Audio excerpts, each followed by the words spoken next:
Want to find your seat for the event of your choice but can't get one that fits your desire or your budget? Well, my friends, SeatGeek has you covered. SeatGeek is the official sponsor of the Snake Sports Talk Show. With a list of over hundreds of events to choose from, SeatGeek will assure you that you won't miss your seat with the amazing view of your choice at the most affordable price.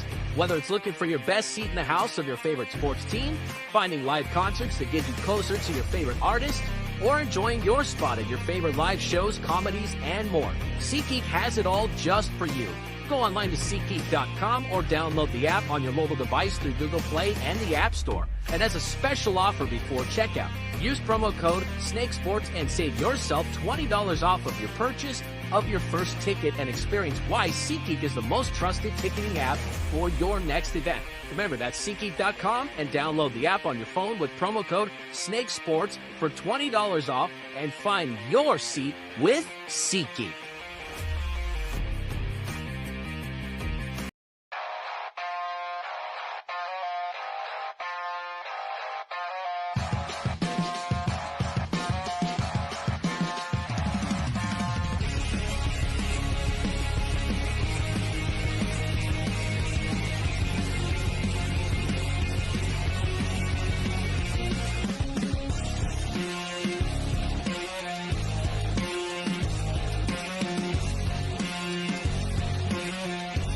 And now, broadcasting live from Las Vegas, the Snake Sports Talk Show with Jake Silva starts now.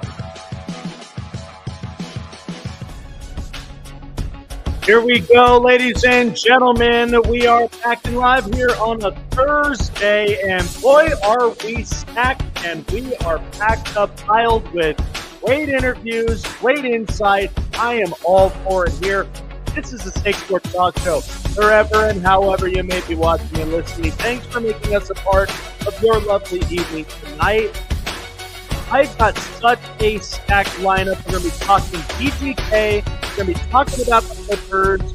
We're also going to be talking about USA basketball and the Los Angeles Lakers and Bronny James. Chris Golick, Grant, Mona, excited for tonight. I can't wait for it, but there is so much to talk about. And again, I gotta end up getting some clarity here because there's many people out there that, again, everybody's entitled up to their opinion, and they're entitled about how they feel about, certain situations and whatnot. But that's where this show really is kind of the key, because we're here to basically get both sides of the story, find the silver lining, and kind of have more of a balanced, unbiased take behind it. And so, interestingly enough, there's a lot of that kind of going on. Plus, not to mention, too, USA men's national team, their coach got fired. I will have at least my thoughts upon that because it's really important, especially with our nation and USA. I mean, there's expectations involved. It's much different than any other of our major sports. So we're going to definitely dive up into it here tonight. But many people that have known me, I've lived in the Vegas Valley almost my entire life, and now I live a new lifestyle here in Denver, Colorado. I've moved here since November, but I've always respected my roots, loved my roots. But if there's anything I've learned about my hometown is we're very unfiltered. We never really hold back when it comes to a lot of our responses. We're just built that way. So if people that understand the Vegas kind of, the vibe there, you kind of understand it. And, we're very strong. That's why we're battle born for a reason. But lately in the NHL offseason, there's been some question marks. We've been trying to find some clarity. Last time I talked about it, I had Tony Cordasco up onto the show. And now I have another one of the hosts here at Locked On VGK. Chris Golick is going to be joining us. We're going to be talking a lot about VGK.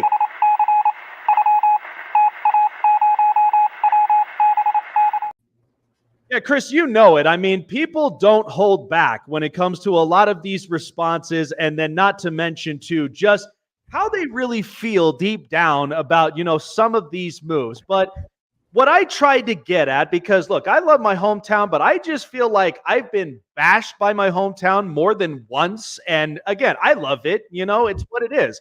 But I just think what I was trying to kind of come across when it came to the offseason for the Golden Knights, There's some question marks that are there. There's some expectations hoping that the VGK, they are a competitive group, no doubt about it. But, the Cup championship is now Florida. So you're going into next year now with the expectations. We got to be better than what the result that we got from last season in that first round exit. So, to kind of see this off season, what was your initial thoughts walking in before we really kind of dig deep into a lot of these off-season moves that happened recently? You mentioned unfiltered, and now you got a former Chicagoland guy on your show who's now in Vegas. So, you'll certainly get plenty of that. The direction, I think I'll start with what my co-host Tony has been saying a lot on Locked On VGK, and you wonder what the backup plan was, and if the Golden Knights had a backup plan in case Marchessault moved on, in case Stamkos decided not to sign in Vegas. And the backup plan is now in the form of Alexander Holtz and Victor Olofsson and a third goalie in Akira Schmid from the New Jersey Devils. So that's not exactly the warming off season that we were looking forward to here in Vegas. And in Vegas, it's a little different as far as the way the Golden Knights do get players, whether it's free agency or trades or a combination thereof. And for lack of a better term, they did nothing. Yeah. No, this was definitely the question mark off season that, seeing the VGK, because initially watching them through the season and the acquisitions that they ended up giving, I knew Mantha was just a rental piece. He was not going to be part of the long-term plan, but getting, Tomas Hertl and then getting Noah Hannafin, and you extend Hannafin on a long-term deal, which again, you got a guy that's at the very least still in his prime, a guy that could really kind of form into this defense, but it's going to take a lot of that because sometimes the chemistry might change. So here's my thing, and I know a lot of people really gave me crap on the Marchessault thing, but here's how I looked at it. You have a guy that was looking for a permanent home. Bouncing around from Tampa to Florida and then finding his way to Vegas. For 7 years, you poured out blood, sweat, and tears. You've been through a lot of these waves, up and down, to where they missed the playoffs once in their franchise history. Then you go and you exceed expectations, win the Cup. My big thing is that I'm a guy that's all about continuity and chemistry, because I do think in a team sport, that's important.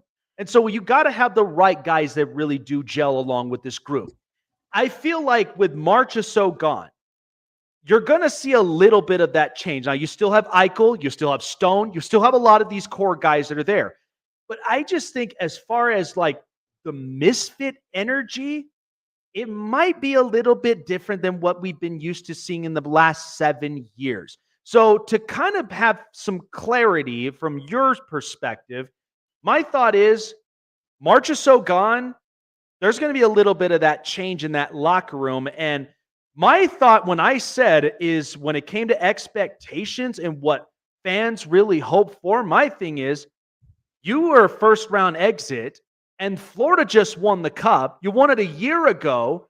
You got to be hungry by that next season. You got to really do you get back into the conference championship? Do you make some serious noise to exceed those expectations? That's where I was kind of getting at from there. What's your honest perspective, and can you provide some clarity, at least for our audiences, with the Marchessault situation? I don't know. There's a lot of stories out there as to what the offers were on the table. On one side, you have the Marchessault camp where it seemed like something was possibly close. Then Kelly McCrimmon comes out and says Marchessault's team basically changed the term down the stretch as to how long he wanted to stay. On the Marchessault side, a lot of the things that you said, Marchessault wanted to sign his final NHL contract in Las Vegas, a 5-year deal. If he signed for 5.5 in Nashville, I don't think he would have batted an eye, if you will, at taking $5 million AAV to stay here in Vegas. And going a little bit deeper than that, like for 3 years, the Golden Knights will have a Stanley Cup window, maybe a fourth year, but for the next 3 years from right now, the Golden Knights Stanley Cup window is open. After that, it's got to close. Just you look at the other expiring contracts and the age of the other players. So you sign Marchessault to a 5-year deal at $5 million AAV. Yep. The salary cap is going up $4 million in the 25-26 season. So now we're going to be pushing $92 million. By the end of that contract, assuming Marchessault stayed in Vegas for 5 more years, the salary cap is pushing $100 million. $5 million for a player in his 4th and 5th year of his contract who is probably going to still be a 40 to 45 point scorer.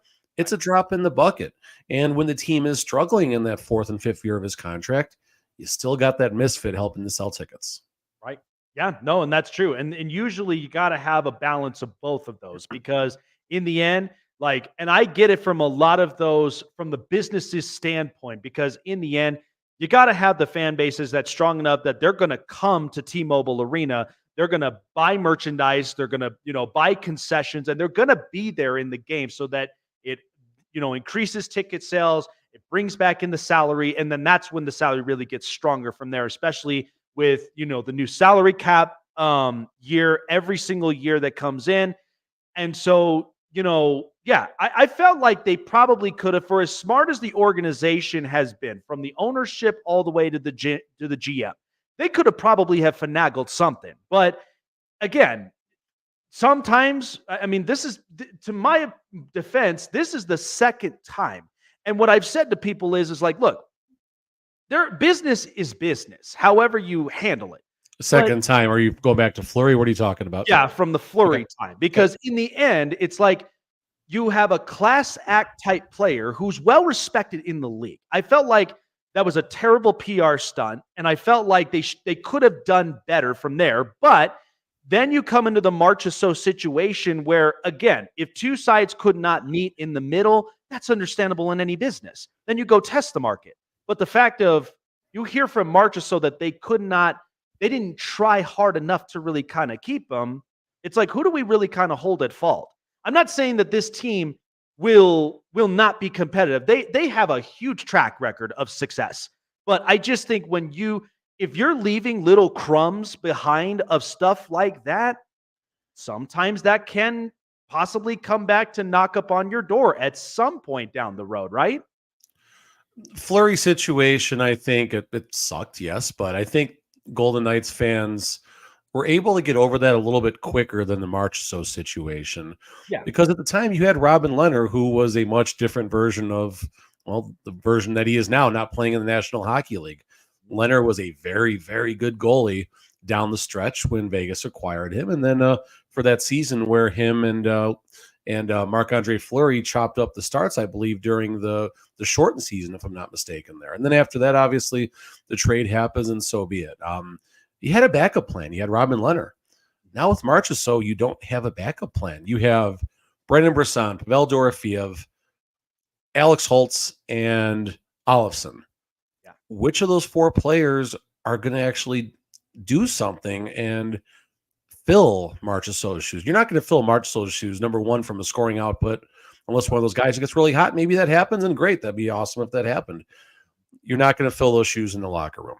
And then you mentioned the history now. You go back to the Fleury situation. It didn't look great on paper the way it happened. You even go farther back, fan favorite Nate Schmidt sent packing because, Pietrangelo comes to town. And then you look at the Riley Smith situation recently. I'm sure we'll talk about Trevor Connolly in a little bit, but these are all things that are now getting, and Logan Thompson, that's another thing. There's a lot more meets the eye to that whole situation. But there's so many things that are happening. Now you do wonder, are free agents thinking twice about Vegas? Are GMs thinking twice about taking the call from Kelly McCrimmon when there's a trade on the table? And is it a major thing? Let's not go that far. Is it different now than it was 2 and 3 years ago? Absolutely. Mm-hmm. Yeah, no, absolutely. And you know what? You said it best. And see, that was the point I was trying to get across, was something like that. Because again, people are going to heckle. It is what it is. But it's just like, but that was initially the perspective I was coming across when it came to that. And that's where I know that, like, when it comes to businesses like that, you want to give the best impression to not only just people that are within Vegas, but the people that are outside looking in.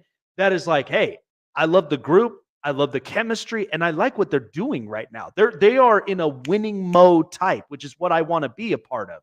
So there's a lot of those that you can really kind of put into perspective. But yeah, I think this offseason, clearly this team got gutted. But again, only one player that I could consider was a stinger. The rest of them, I felt like Alec Martinez, go get the last contract that you need to. You know what I mean? So, because he's eventually going to retire. I think he's done his job. He's already won 3 Stanley Cups. So he's going to get one last contract elsewhere, and then he's going to probably retire. I felt happy for Will Carrier to get the contract he did because of just what he's put in. So all these guys, and I feel like, you know what? If Seattle wants to put in that much money for Chandler Stevenson, good luck. In any realistic world, nobody's going to give you that. But again, if Seattle, that's how they look at it. By all means, you chase the bag, go get it. But wish they would have traded him. They probably would have got a couple first-round picks the way they valued him. Yeah. So I just feel like with just the state that the VGK is in, you still have a lot of strong pieces that are there, that some of them are coming back from injury. Some of them are hoping, hey, I need to have a better season than what I was given last season. And then potential trade talks. So one in particular, I feel like this whole thing, and in my perspective, I feel like there is something that is behind, like, that's in Kelly McCrimmon's back pocket. I don't know what it may be, but we know there's probably something there that's kind of brewing. But I feel like a lot of this is potentially to maybe make a trade move somewhere where they're going to get a big piece. And your thought on this, because the last thing I've heard is Mitch Marner. In my perspective, if you add a guy like that, that is really going to change a locker room pretty quickly. It would certainly be a great deflector as far as the Jonathan Marchessault situation is. The Vegas PR team has been pretty busy over the last 10, 11 days now trying to get past all of this, and they've done a good job to a degree, I guess. Mitch Marner, yeah, that would be pretty cool. 100 points. A lot of people like to crap on him, say he doesn't do anything in the playoffs. He's got 50 points, I believe, in 57 career playoff games, so he seems like he's all right. Him and Jack Eichel on a line together, that could be a lot of fun. I don't know if McCrimmon has enough assets to send the other direction.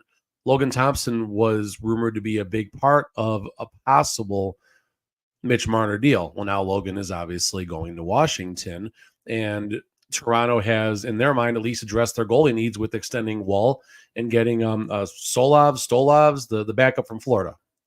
So they did that piece of the deal.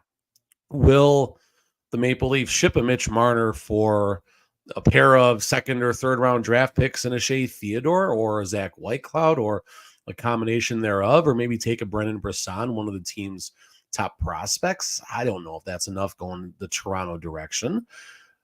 Maybe a player like Trevor Zegras. I don't love that situation, but again, you're talking a player with a lot of flair, not a great two-way player, might not fit maybe in what McCrimmon does. Maybe a Martin Necas is still out there on the block from Carolina. I mean, these are just some of the possibilities, but honestly, I think the Golden Knights going into the season, I think they're going to stand pat. I think you never know with McCrimmon, and they're going to see what opportunities present themselves. If come January, the team is in a playoff position and looking to, make a run for the division, then obviously a long run when the playoffs start, then yeah, we'll see if someone goes to LTIR again, number one, all jokes aside. There will be opportunities via the trade deadline to improve the team. Yeah, and, like I said, it's funny you mentioned with the LTIR, and it's like in 16 other teams that seem to be utilizing this very well. You got to get with the program. It's 2024. But, I was pretty happy with just the way that the free agent market really was. I mean, day one was hefty. And altogether, $1.3 billion in free agency. I mean, whoa. And then all of a sudden, Barry Trotz ain't kidding around in Nashville. He's putting all of his chips in. You got Vancouver that I think is very much refueling, and then the same with Edmonton after they added Arvidsson and they added Jeff Skinner. So when you look at the state of the Pacific Division, Edmonton is revamping. Vancouver coming off of a second round, and adding some players into their pieces in depth. And then you've got, the Kings here and there, they kind of will be lingering around, but they're, Seattle is hoping that they bounce back. They got a new coach, they got a new system. So when you look at the Pacific Division, I could probably say now there are about those three teams that could give the Golden Knights fits, while the rest of them are kind of more into rebuilding, retooling mode. How do you kind of see right now with, the way the state of the Pacific Division is right now? Well, don't forget the Golden Knights struggled with the Anaheim Ducks last season, including the last game of the regular season. That whether the Golden Knights really showed up for that game or not, it's very debatable. Maybe it's not that debatable, but in any event, the Ducks were not an easy out for the Golden Knights. The San Jose Sharks, all of a sudden, they got some new blood, they got some energy, they got some excitement now. So these doormat teams, for lack of a better term, aren't going to be the doormats. So now you got to compete against those teams while you're still messing with Seattle, Edmonton. LA is going to be tough. All the teams that you said a few seconds ago, the Flames, they're in a weird spot right now, but they're making moves too. So the Pacific is tough, and a lot of people didn't really give a lot of respect to the Western Conference last couple of years, but the West is definitely come together nicely as the Pacific. Not this most recent, but the season before, there was 4 100-point teams. It's pretty good. Oh, yeah. No, the Western Conference really, really stacked up very, very well. And the funny thing is, and a good friend of mine that, of course, is up and in my comments, who absolutely loves the Colorado Avalanche. And unfortunately for me, I'm in Avalanche country, but I still bleed VGK to the day I die, And so, but yeah, I mean, you look at even from teams all throughout, the Western Conference, the Dallas Stars, we know what their defensive identity with Pete DeBoer and what they've dealt with this past season. And I honestly thought, because this was my projection of them getting to the Cup, and unfortunately, they got cut short. And then in comes Edmonton, that was just on this magical run, and good for Connor McDavid, because thank God we got a chance to see him in the final.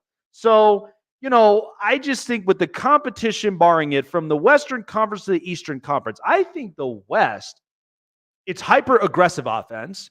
I think you are also getting a real good mixture of some shutdown defense, but then I also do think there's a mixture of some very strategic coaching that's also involved up in there. So when you look at East versus the West, Eastern Conference, I mean, it used to be they had the coaches, they had kind of the system that was already kind of set in stone. So now you look at the West and it's like, damn, the offense is just absolutely breathtaking to me. The days of the Eastern Conference, especially like the Montreal Canadiens, with that blue line trap, just stacking 5 people across the blue line and saying good luck, and and the tight checking and all that, it's opened up a little bit in the East. And the West, I definitely do agree with that. There's a little more flair, right? It's the West Coast, the beaches and all that, and Hollywood and stuff. So I think the players certainly adapt to that lifestyle. And you see a little bit of that on the ice, of course. Trevor Zegras, who I'm referencing in all of this. And yeah, I mean, there's a little more of that ruthless aggression as far as the scoring goes in the West. And the East might still be, trying to pull off that trap in that old school type of hockey. But again, Bruce Cassidy, he's very about that defensive structure, a goalie-friendly structure. We've heard that a lot. That limits rush opportunities and scoring chances from the other side. Obviously, he's an Eastern Conference coach, so that plays in a little bit too.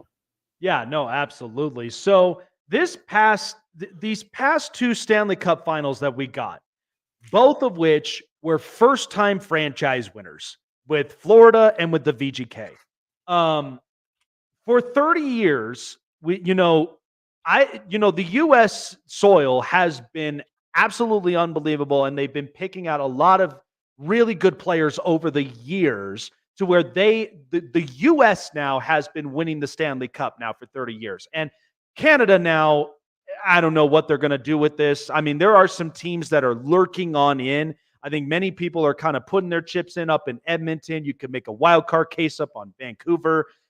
Winnipeg disappointed the hell out of me after I just watched them give up 24 goals in a series. And so it's like, that's unacceptable. But when you look at back-to-back first-timers in the Stanley Cup, could we maybe potentially say there's an argument that maybe there is a team out there that has yet to win their first ever Stanley Cup after we just watched Florida and Vegas in the last 2 years win their first ones? Is there a team in mind with the way their system is put together, the way they've been aggressive in the offseason, and how they've been drafting and developing? Is there a team in the back of your mind that you're thinking could be the next first-timer in line? Vancouver and Nashville immediately come to mind. Vancouver, I mean, they did all this with their third goalie, and now they've made some moves. Nashville, obviously, I mean, Barry Trotz is as aggressive as they come, and I don't think it's going to be the Sabres, though, in the East. Yeah. No, I think the Sabres, but again, I could respect the fact I think they got a pretty damn good defensive line. They'll trade it all, don't worry. Or they got, oh, yeah. I mean, that's all gone. But yeah, I mean, I think those teams, I think the same thing. I think Vancouver is up and in there. And then Nashville, they've been hanging on a thread for the last few years. They've at least made it into the final. And granted, it didn't go their way, but they got a taste. They know what it means to win. Now they just have to put the right pieces in, put all their chips in, and eventually it becomes the highest reward from there. So I'd like your thought on this, because Edmonton and Connor McDavid, I am very happy for Connor McDavid, the fact that we got a chance to see him in the final and perform. Now, many people felt very mixed as far as should he or should he have not deserved the Conn Smythe. My takeaway is, first of all, he had an unbelievable playoff run. I mean, the guy, as hyper aggressive of an athlete that he is on all cylinders, the guy was clicking. And there's nobody that can match to the talent that he has.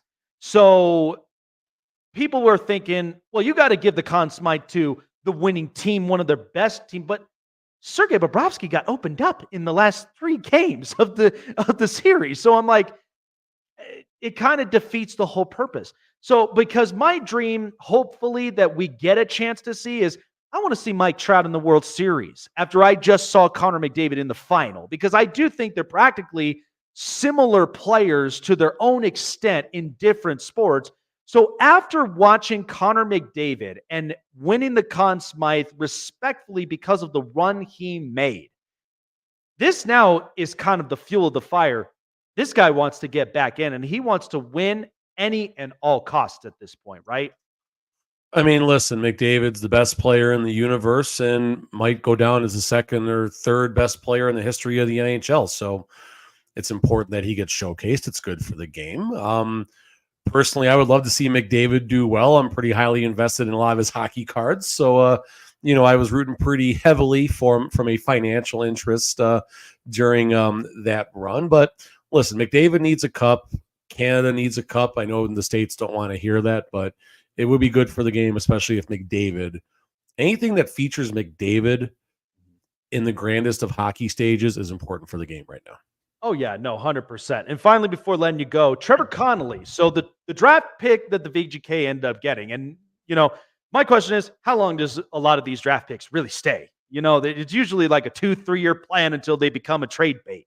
But Trevor Connolly, I think he's a very good piece. I think, if you get him in the right offensive mindset where he could build, he could start to really kind of get himself going when the time is right. I mean, how did you kind of evaluate this draft pick? Because in the end, they need some offensive firepower. They need the next guy up after Marchessault's gone. So, could he potentially be that piece that moves kind of the needle there for the VGK with their future?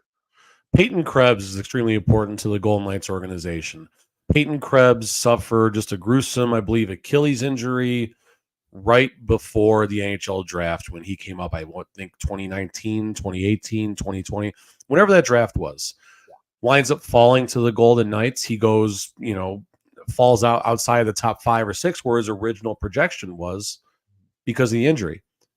VGK drafts him, develops him in the AHL. He gets a cup of coffee in the NHL.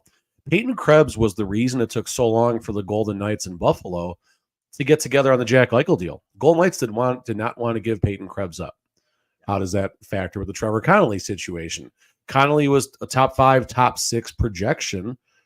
There's a history there with some very inappropriate behaviors, and that forced him to drop. So the Golden Knights took a flyer there. Here's the issue. Allegedly, over 20 teams contacted the Vegas Golden Knights and said, hey, you draft this kid, we're not doing business with you. We're not going to trade for him. He is basically on our blacklist. Now, as time goes on, maybe that changes. But right now, the Golden Knights are married to Trevor Connolly. They're going to need to develop him. They're going to need to get him in the AHL and, the next 1.5 to 2.5 seasons and see what happens, because this is not the pick they're going to be able to trade away. Yeah, no, it's going to be tough business through and through. But, again, sometimes, if you put a little bit of some pixie dust up on it and really wish upon magic, hopefully it might turn around for the better. But, in the end, you're kind of stuck with what you got, but you got to just make the best of it. So appreciate you coming on by, Chris.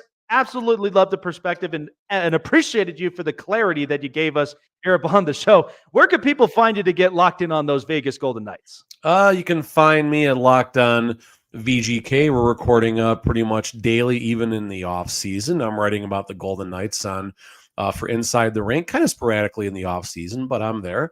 And then you can also catch me for the hockey news on their collectibles content sites, talking about Upper Deck hockey cards and memorabilia and collectibles and anything related to news in the hockey collectibles market.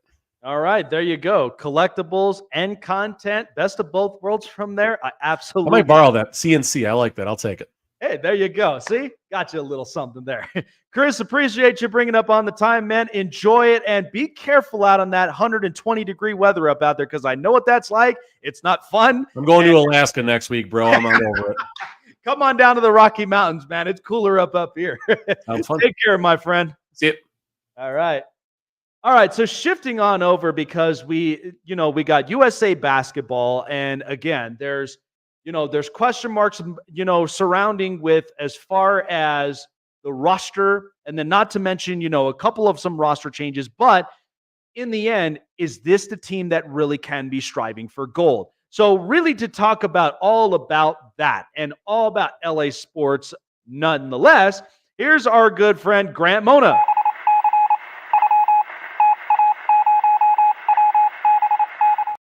So, Grant, when this roster really was, constructed, my takeaway of it is that, okay, we've got some mixture of experience. That's great. But is this really the kind of team that formulates to where this is a team that can strive for gold?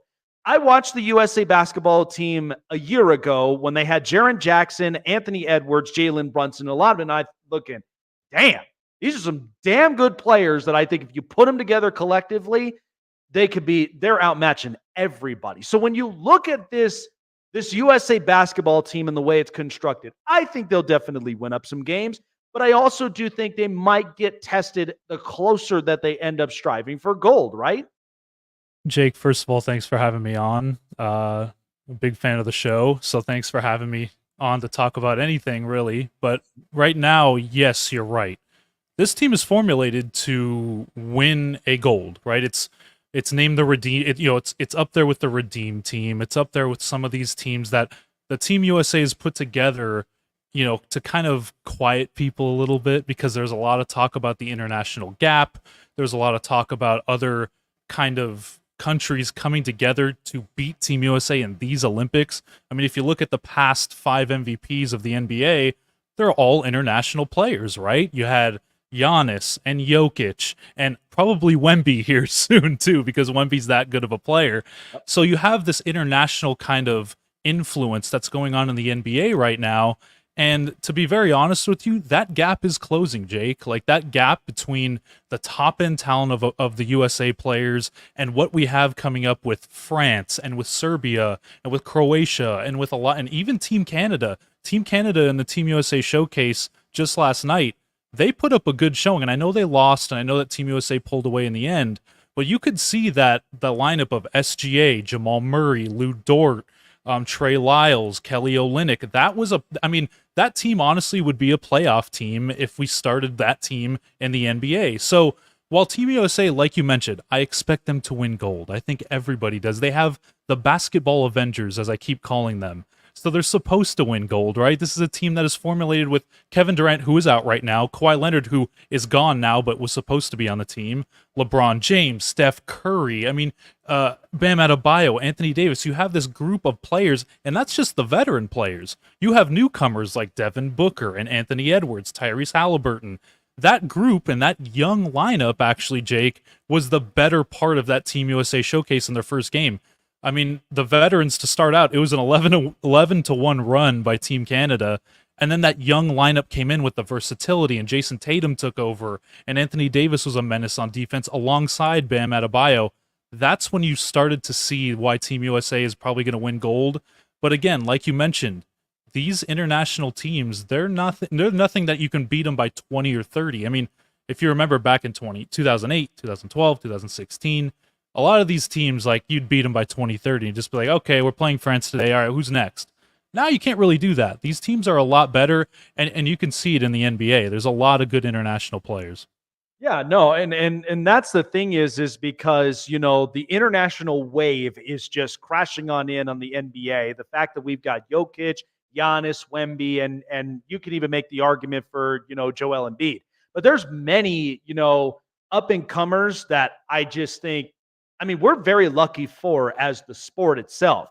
But I think, if you're trying to grow the next wave of domestic stars at the very least, Anthony Edwards is that pillar that you hope could end up bringing up in these stars, because number one, the one and done deal doesn't work anymore. Sorry, John Calipari, but the thing is, you got to draft, develop, and I think with the NIL deal, this could make it happen, but I think that's what Adam Silver's pushing for. Draft, develop, get competitive. The Eastern Conference, it was weak this past season, but now I think I've got 6 to 7 Eastern Conference teams that are looking much, much better. So here's my thing. So as somebody who surrounded in the LA County, let's start with the Lakers up from here, because here's my honest opinion of this. I think nepotism is a very strong type of deal. It's a type of business that, in the end, you got to be making the bet at the end of it. I was lucky enough to land in a government sector job because I had a family member, but I never let that narrative cloud what my capabilities are. So when I look at Bronny James and the career path that is bestowed upon him, number one, the guy's coming from a crucial injury that could have sidelined him of his entire career. You have your father that they hold to the highest expectation and the highest criticism, that now you're on the same team. I just think after I saw the first game, 4 points, 21 minutes, I don't know about you, Grant, but I'm like, this is kind of a hefty road that I don't think any other player, regardless of it, could even have to bear through that kind of pressure, right? Yeah, I absolutely agree with you. And, the nepotism thing, I feel like has taken a little bit too much of the talk around Bronny James. And your point about his injury and that heart issue that he had, that's a big issue, right? That's something that not a lot of players even come back from, let alone come back to be a draft eligible player, right? And you're going to look at the numbers at USC. Everyone looks at the numbers at USC and they say, oh, it was only 5 points per game. Oh, he didn't really do much. He wasn't very critical to their success, and whatever success they had, USC wasn't a very good program. I attribute that to it as well. They brought in a new coach this year, so maybe that was part of the reason why Bronny James never really got going. But in terms of what it means for the league, it's historic. It's going to be historic to see LeBron James play with his son. We have not seen that ever in NBA history. Bronny James can, in a few, maybe 3-4 years, be a very good 3-and-D player. That's what he specializes in. Everyone has to relax. He's not going to be LeBron James. He's not going to be a superstar. He's probably not going to be an all-star. But a lot of these draft picks that I've been seeing over the past couple years, and we can go back to Kason Wallace last year, we can go back to a lot of these guys that are contributing on contending teams. And I think that's what Bronny James can be in terms of his NBA development, is a guy that comes in for 15, 20 minutes a game, guards one of your best players, guards one of your best guards, shoots 40+% from three, hops around. He's still very athletic. I mean, this is a guy I know that a lot of people have concerns about his shooting, and he hasn't looked good in his first 2 summer league games, but I don't think he's a finished product now. This is a guy that's going to need a lot of time in the G League, and I know there's reports about him not going to the G League. He will be going to the G League, I promise you.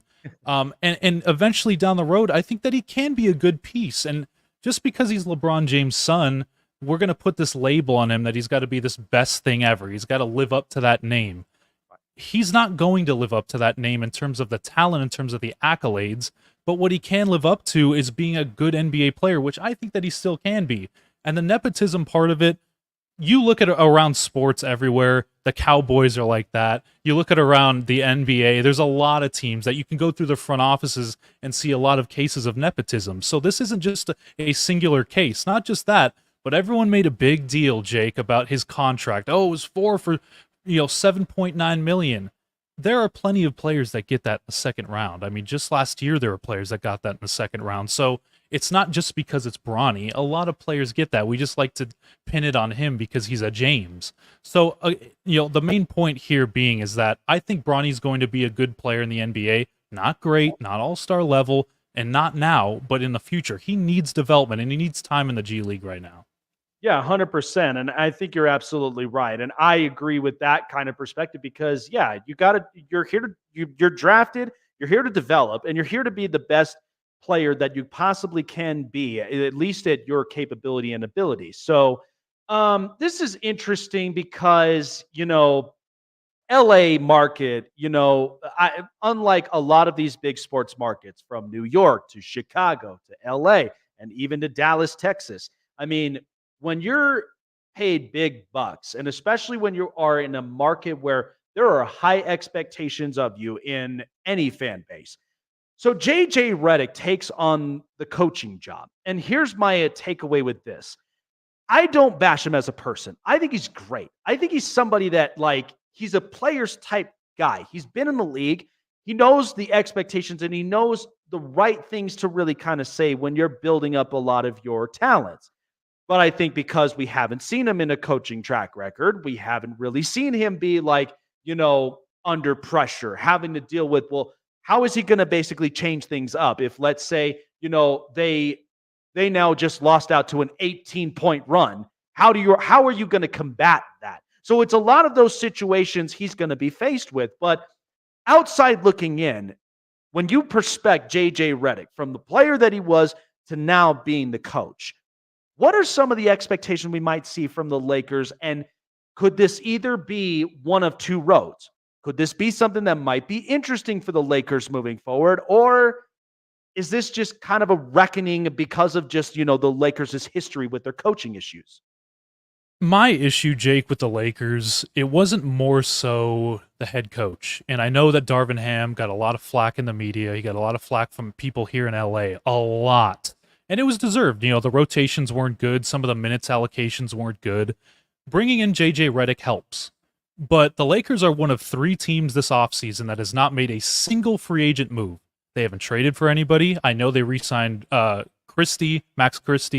They picked up the option on a few players, but they didn't make any free agency signings. They didn't do any trades. So they're kind of the same exact team as they were last year. Obviously, they drafted Dalton Knecht, who I think is a very good draft pick, and they drafted Bronny James.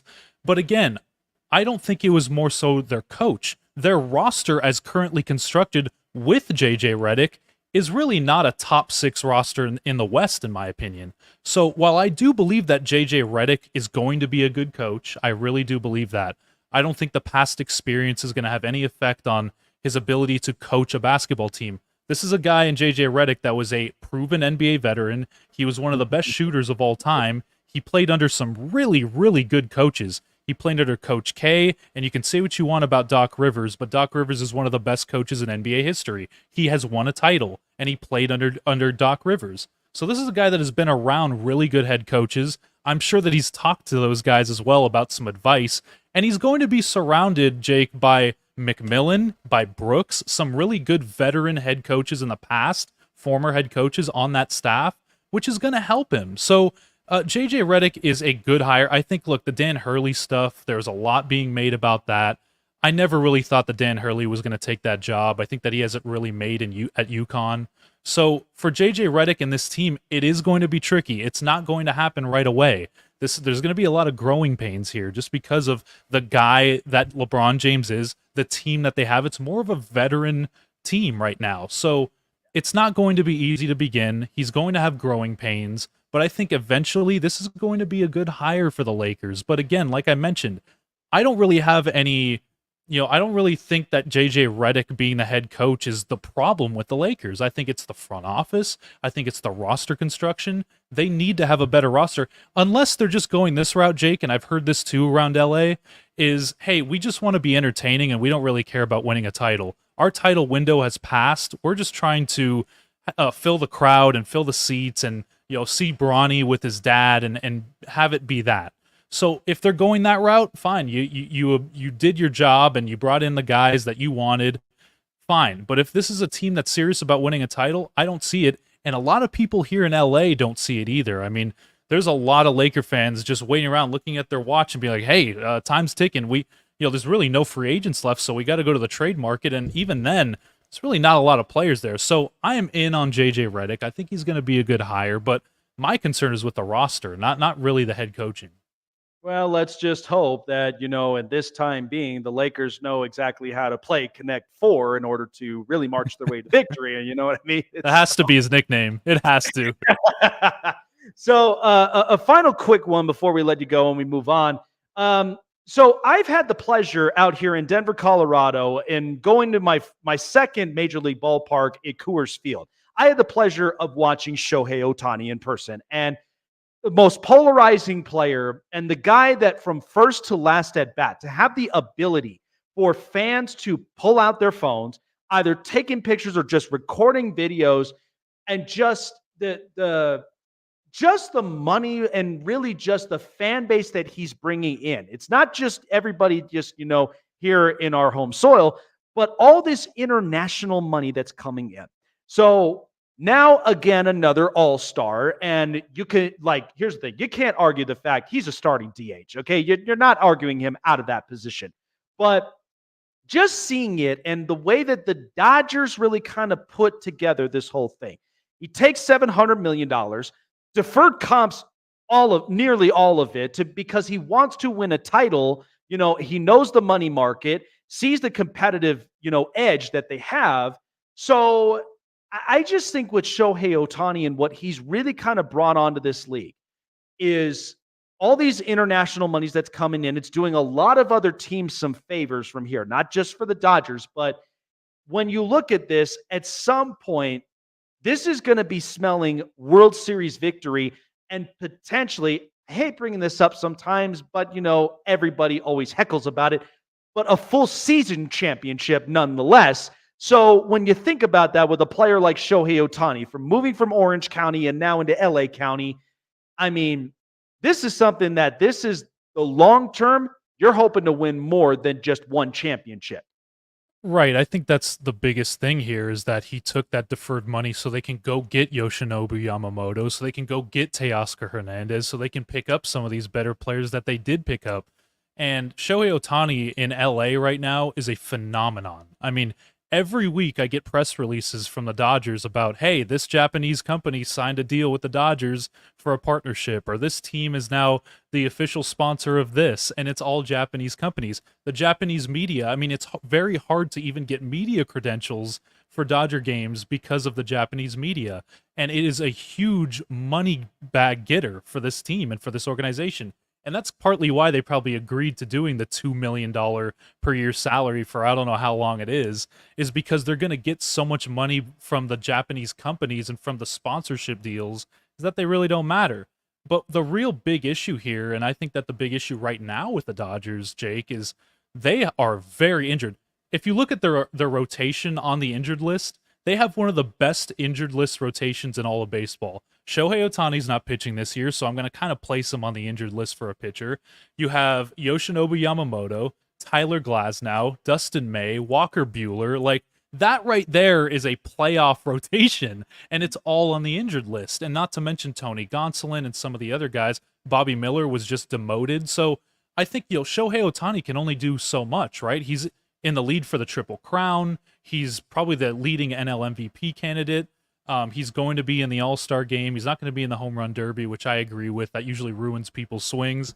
But this is a guy in Shohei Ohtani that he's hitting leadoff as well, which he has never done in his career with Mookie Betts out. And I forgot to mention that Mookie Betts is out. Max Muncy's out. This is a team in the Dodgers that right now, yes, you're going to look at the standings, you're going to look at their numbers and say, okay, well, why are you complaining? Why are Dodger fans complaining? They're 6-7 games up in the division. They're almost 20 games up over 500. What's the issue? Well, the issue is the process, right? Dodger fans, and myself included, because I cover the team, we're seeing a trend now of since, I think, May 21st, Jake, the Dodgers, are only 2 games over 500 in that span. So they've been playing almost 500 baseball since late May, which is, coming up around 2 months now. So there's a big issue with their pitching staff, the starting pitching, because some of the guys that I mentioned in that injured rotation, some of them aren't coming back until probably mid-September. So you're going to have to find guys to maybe do that. They have one of the better farm systems in all of baseball. I have been clamoring for them to just push all of their prospects to the center of the table and say, here, White Sox, here is all of our best prospects for Garrett Crochet and Luis Robert Jr. Here, Tigers, here is all of our prospects for Skubal. Like, there's so many guys you can go out and get that kind of supplement the team and better the team. So when those guys come back, when you have Glasnow and Yamamoto come back, because those guys will come back, you have a better team. But right now they are scuffling, and the bottom of the lineup is an issue. The starting rotation is an issue. And while Shohei Ohtani is doing his thing in LA and not in Orange County, there are a lot of issues with the Dodgers right now that should be addressed by the end of the deadline. Yeah, it's going to be really interesting. But, again, when you put in a long-term deal and a long-term plan, you're hoping that you're going to get championships along the way with this kind of deal. But, I mean, they're in good hands. I mean, they got enough money as it is that they can go and make some moves and buy some players, But, yeah, we'll see what happens from there. Trade deadline coming up. And then, of course, the best time of baseball is usually closest to October, so we'll really see the competition up from there. But Grant, appreciate you jumping on by, man. Shout out to, your show up on the Sporting Tribune. Where can people find you up and to get you all of your content? Yeah, so I do live shows weekly throughout the week at Money Mo Media. I do articles for the Sporting Tribune, for the Dodgers, for the Clippers, for the Rams. So I'm all LA over here. You can follow me at gmona48 on X, on Instagram. On YouTube, obviously, my handle's right there. So, yeah, we got content going on almost every day. So, well, there you go, folks. Tune in on the Sporting Tribune for Grant Mona. Appreciate you jumping on by, man. Enjoy the rest of the week, and we will definitely see you soon. All right, Jake. Thanks so much for having me, man. Absolutely. All right, so finally, we're getting into our final guest. We've been on a roll. We've been on a hot streak here tonight, and so he calls himself the dime dropper because he's dropping dimes, especially when he's got to get real about the LA Clippers and we are really diving in deep with what's going on from there because we're looking for some answers. We're looking for some clarity and hoping that by the time they are in MSG Arena there, that this is going to be the team that we hope can really get up over to the top. So joining us here, Darian Vaziri joining us here upon to the show.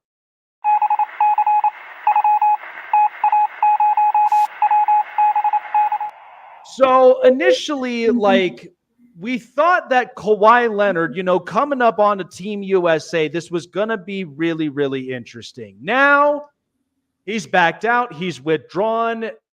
There's got to be some answers behind every single one of the questions that fans are asking about. But I have a feeling that the case of this is I think there's still some lingering issues involved as far as injury perspectives. Now, Kawhi, and there was a point, I was talking with somebody about this, and I'd like your thought on this, that there was a point when Kawhi was on the floor, that he had suffered an ankle injury that he had been rehabbing for at least the last few years.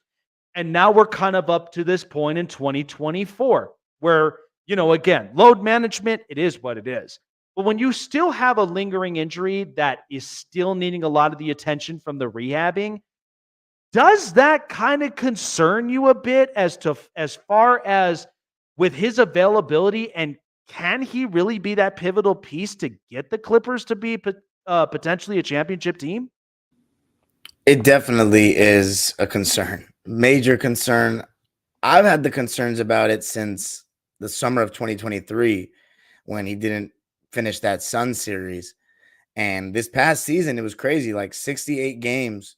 Kawhi Leonard was finally healthy for. Every Clipper fan thought maybe this was the year that he's going to at least stay healthy for the playoffs. I think a lot of basketball fans believe that. And then not even a serious injury. It was knee inflammation. And yeah, the suspicion now is that he had some sort of flare up, or they realized that he just should not be playing full speed competitive basketball for this Olympic team. And the reason why you just think it's got to be some kind of flare up is because Ty Lue and Jeff Van Gundy, two of the Clippers coaches, the Clippers head coach and assistant coach, are over there on the staff for Team USA. So I would think they sent him with some real thought about it, and then something had to have happened. Not all of a sudden they just had second thoughts. So that's how I feel about it. And yeah, it's extremely concerning. I don't think the Clippers have any chance of winning a championship with Kawhi right now, anymore. I haven't thought that for over a year. It's just a sad reality. And this is where we're at. Yeah, it's kind of hard. It's kind of hard to, when you think about it, like initially when Kawhi first arrived here with the Clippers. And listen, I love Steve Ballmer. I think he is a hell of an owner. I do think that he's not afraid to spend the money when you spend it in the right pieces that could really make the best of this team. But my takeaway with what I've seen now since the free agency, Paul George now leaves the Clippers to go to the Sixers. And their initial thought is they're keeping Kawhi for 2 more years. They've re-signed James Harden. Now the talk is Russell Westbrook is on the market. From all of this, from the very beginning, from the time that Kawhi, after winning a championship in Toronto and then coming back into LA and being a part of the Clippers, into what we thought was initially special if you had the right pieces around. Now we're here at this point, and there's a lot of this uncertainty. What have you really kind of taken away from the Clippers as a whole, and what they really need to do better to eventually see the light at the end of the tunnel where they can be that serious content type of team? I mean, it really just begins with Kawhi being healthy. There's no discussion without it. We want to get a power forward, yeah, so Kawhi doesn't play the 4 as much. That's the number one thing on the agenda for me. Maybe even get a score to replace Paul George, but none of this matters if Kawhi's not healthy. There's nothing the Clippers can do about it. It's just the luck. I guess they're going to try to load manage him heavy this season. That's what I suspect. That's what all signs point to. And I don't think that that's a, way to build good regular season habits. I think they're just praying that we're good enough to make the playoffs and get Kawhi there healthy. And then the sky's the limit just because of how good he can be in the playoffs. But, it just seems a lot of praying and hoping and not a lot of actual anything to get behind, anything to really have trust in and have some certainty in and confidence in as a fan base. Yeah, no, it is interesting, and like I said, I just think it's tough when you have somebody that's not as vocal. Like when you look at a lot of these players these days, I mean, I think Anthony Edwards, he looks like he's very vocal as what we're seeing right now with the Timberwolves. Jimmy Butler at one point, he's very vocal. Chris Paul now a part of the Spurs. For years, we know he'd been vocal. So sometimes a bit of leadership and continuity and chemistry usually does go a long way, especially when you look at a starting 5 and then all the way up to the bench. So to kind of piggyback with as far as, with the state of the Western Conference, because we just got Dallas in the final with Luka Doncic, and then now they've added Klay Thompson. And so there's been a lot of these shifty movements, around in the NBA free agency. And so when you outlook the Western Conference and what the Clippers really need to do well to kind of like be competitive in, because there are going to be some teams that will give him some fits. But after kind of outlooking the NBA free agency, I made the argument. I think now in the Eastern Conference that was once weak, we got about 6 to maybe potentially 7 teams that are kind of up and on the rise, and then along with their draft and development. So what have you kind of taken away from this free agency? Oof, this free agency. I mean, are you saying just for the Clippers side of things or just for the league? Just for the league. For the league, I mean, I think looking at the top, Boston is still the best team. There's nothing that anybody has done to make me think that the Celtics aren't still the team to beat. As far as the Denver Nuggets, because I still have a lot of faith in the Denver Nuggets being a threat going forward, they got to figure something out with replacing KCP. I think that's such a major loss. They already didn't have much depth last season with losing Bruce Brown. Christian Brown didn't quite take the leap that they thought they would. And the other guys like Peyton Watson, Zeke Naji, these guys, they couldn't make a significant enough impact at that high of level to really make the difference against Minnesota. The depth was completely in their favor. So they're gonna need someone to replace KCP. I mean, guys that shoot the ball well from 3 and play defense at the level that KCP does, they do not grow on trees. So it's going to be interesting to see what they do. I know they're talking about getting Russ, and I think that would be good off the bench as a great replacement for Reggie Jackson. But I don't think you replace KCP with Russell Westbrook around this Denver team, and that gets them back to where they need to be, contending for a championship. So they're going to need to do something. The Klay Thompson move is just like a wow move. I don't think it, believe it or not, like I think it makes the Mavericks offense better, losing Derrick Jones, replacing with Klay, but defensively, that does not excite me at all. Now there's three guys that the offense can pick on a little bit easier than no one picks on Derrick Jones. He's guarding the best players. So as potent as Klay makes them offensively, that doesn't really make me go, oh man, the Mavericks are going back to the finals or anything like that. I think it's just more of a big deal that Klay Thompson's not wearing a Warriors jersey anymore. Yeah, man, I can't even get used to that yet, because it's just like we've just seen the golden ages that they've had, and winning championships, and yet they've wowed us on any given night, anytime we're watching basketball on television, to where Steph and Klay are on. Here come the Splash Bros. So I'm not ready for the change just yet. It will be interesting, but my hope is, I think it might actually be a pretty good thing for Luka Doncic. It may get him into better shape. It might get him into, you kind of got to have somebody that's going to push you to the limit, where you're now getting the best of their abilities at this point, especially when you got somebody that kind of lacks a bit on the defensive side of things. So on the USA basketball team, with Kawhi Leonard now out, in comes Derek White. People are making the argument that they could have gone Jaylen Brown. What was your thought upon that initial move when Derek White came in? Now, I live in Denver, and everybody loves it because the fact, Denver kid, definitely contributes. And this is a guy that, he's definitely been the X factor for the Boston Celtics. But I think between the argument between him and Jaylen Brown, I mean, I would have personally had thought Jaylen Brown could have been a good option. What did you think of that? I think Jaylen Brown has, earned his stripes at this point. You need the finals MVP or the conference finals MVP. I understand their thought process behind Derek White, because you can plug Derek White into any team. He's the perfect guy to put around stars because he doesn't need the ball. He can catch and shoot. He's going to guard your best guards at a high level. One of the best defensive guards in the league, best shot blocking guard in the league. He just does a lot of intangible things, and he's easier to work with. But Jaylen Brown at this point, I don't think he's someone that's difficult to work with. I don't think he's someone that can't play off the ball. He's a great defensive player, as we saw on the ball against Luka in the finals. I think it's a little disrespectful at this point. I know there's more going on with that, with like Nike and stuff like that. But if it's just about basketball ability, I think the finals MVP, who proved everyone wrong this past season, should definitely be on Team USA. Oh, yeah. No, I absolutely agree. And a lot of people have been texting me saying, like, hey, have you seen this Cooper Flag kid? You need to get a good look at him, because I think we might be seeing another modern upbringing of Christian Laettner up in there. But he's got far more, future talent, and I think somebody that could very much be a huge upbringing come the next NBA draft.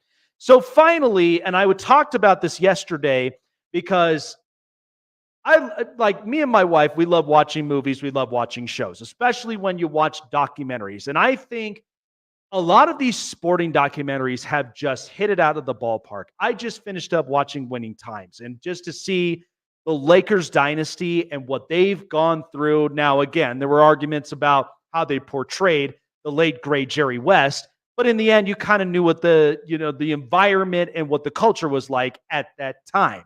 I just talked about Hard Knocks yesterday, because why would there be a simple clip that talked about Saquon and Joe Shane at the time when it came to the free agent market and the extension? And then we got the unbearable truth about the New York Giants.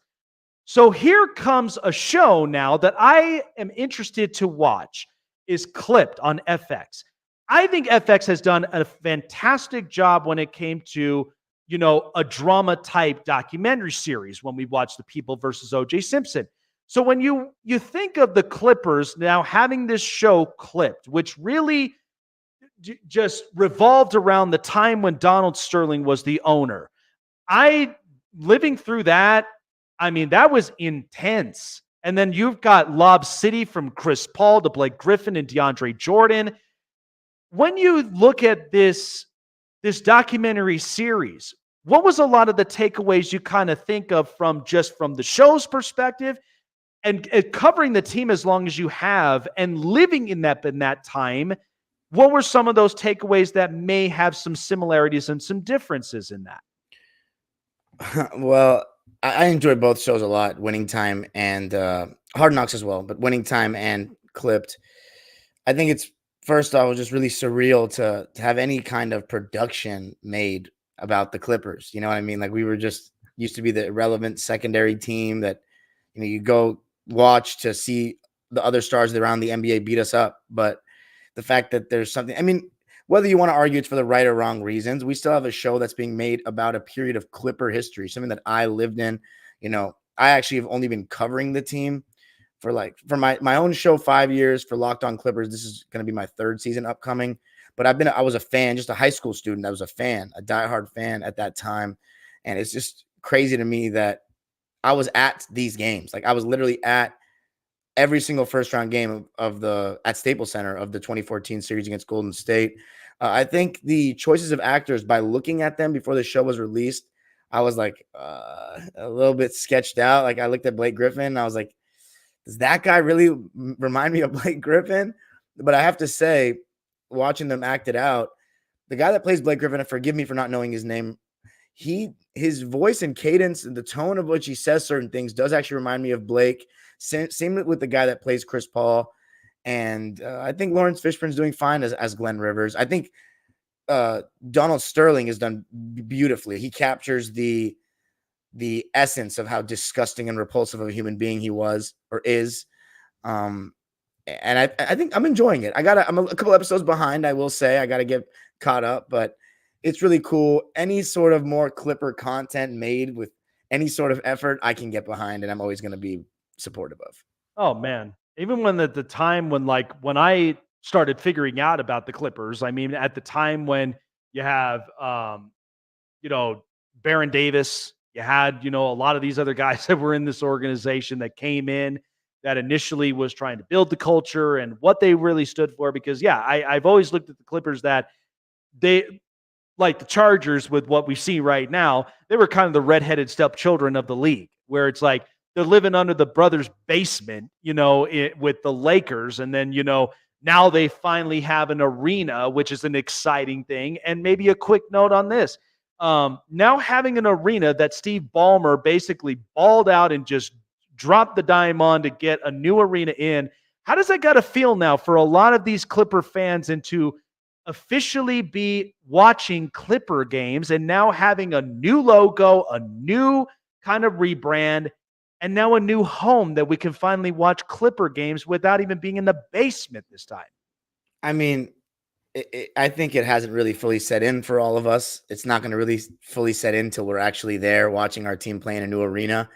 The fact that this is something that we can call ours is just, it's crazy. A stadium that's newer, better than the Lakers stadium or Staples Center. I still have a lot of love for Staples Center because it's where I first grew up watching games, and I'm still a Kings fan. I'm still a Sparks fan. And if I can get a good deal on a Laker game, I like to go watch basketball there as well. But, I've obviously been to that stadium so much because of Clipper games, and the fact that I'm going to get used to a new surrounding, but a surrounding that's going to be built for basketball. I think that's what people need to understand. Besides, Clipper fans already know. We're all super excited. Everyone's getting their wall pass and all these things, but this stadium was built with the sound of basketball fans in mind, and meaning that the proximity with the fans in the court, the distance between one another, just the way the stadium goes up instead of out.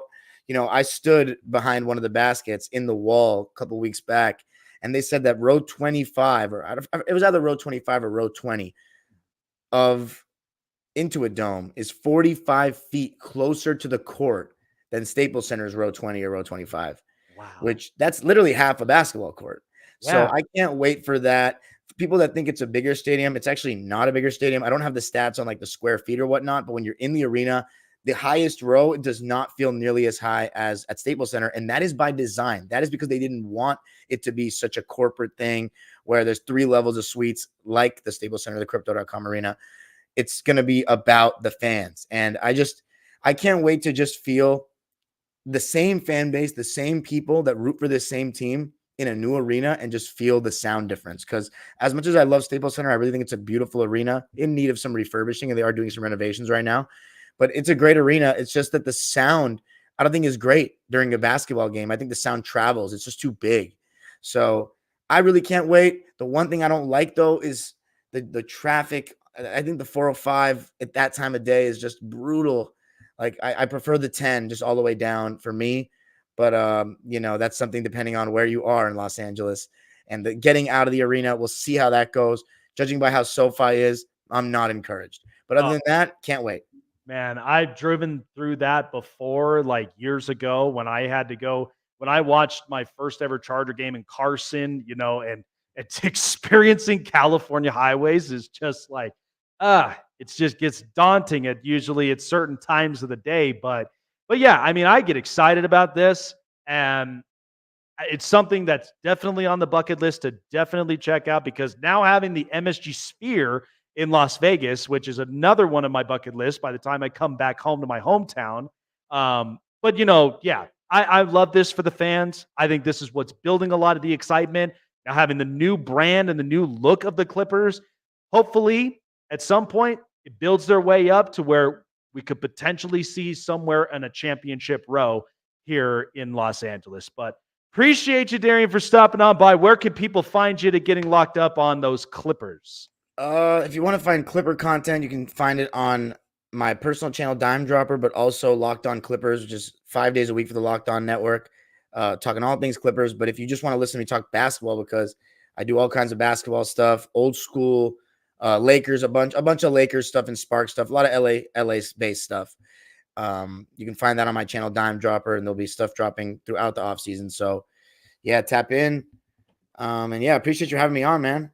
Absolutely, man. We've gotten great content, 3 interviews in one day, and we're already over 300 viewers right now. What a day to really just be holding up a show and holding up great content with great interviewers and great insights. Absolutely loved it. Appreciate you for stopping on by, man. Enjoy the rest of the week, and we'll definitely see you soon and how the Clippers will look this next season. Yes, sir. Thank you. All right. Absolutely.